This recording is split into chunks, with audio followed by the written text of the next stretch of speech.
আমার তো মনে হলো আমরা সবাই হঠাৎ নড়ে উঠলাম। না না ভাই, তোমার সত্যি খুব এই নড়ছে, সত্যি দ্বীপটা নড়ছে তো। ভূমিকম্প না তো? এই সবাই জাহাজে ওঠো, পালাও। ওই দেখো, এটা কোনো দ্বীপই নয়, এটা একটা বিশাল তিমি মাছ।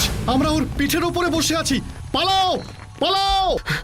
আমি জাহাজ ছেড়ে দিচ্ছি, তোমরা সবাই তাড়াতাড়ি ওঠো, নয়তো ওই বিশাল তিমিটা জাহাজটাকে ডুবিয়ে দেবে। তাড়াতাড়ি তাড়াতাড়ি ওঠো সবাই। বন্ধু সব, তোমরা আগে ওঠো, সবাই ওঠো তাড়াতাড়ি।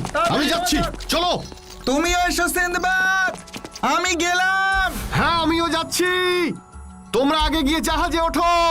দাঁড়াও, একটু দাঁড়াও, আমাকে ফেলে যেও না। দাঁড়াও, আমি তো একা রয়ে গেলাম, আমি মরে যাব। ক্যাপ্টেন, ক্যাপ্টেন, বন্ধু সব, আমাকে ফেলে যেও না ক্যাপ্টেন।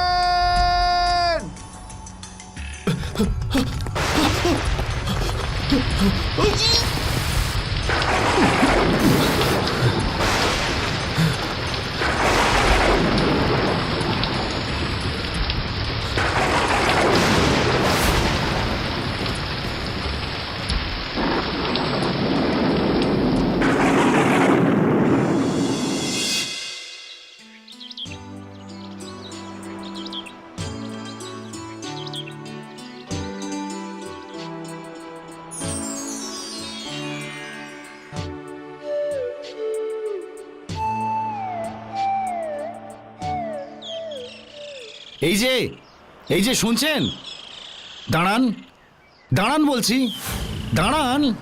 কে আপনি? আপনাকে তো এই দ্বীপে আগে কখনো দেখিনি। আপনি ঠিকই বলেছেন, আমার দুর্ভাগ্য আমাকে এখানে নিয়ে এসেছে। আমি একজন বণিক, আমার দেশ বাগদাদ, বেরিয়েছিলাম বাণিজ্যে। তারপর কি হলো? আর দুর্ভাগ্যই বা বলছেন কেন? আমাদের এই দ্বীপে তো প্রচুর বণিক তাদের পণ্য ভাণ্ডার জাহাজ ভর্তি করে নিয়ে আসে বাণিজ্যের প্রয়োজনে। আপনার জাহাজ বুঝি?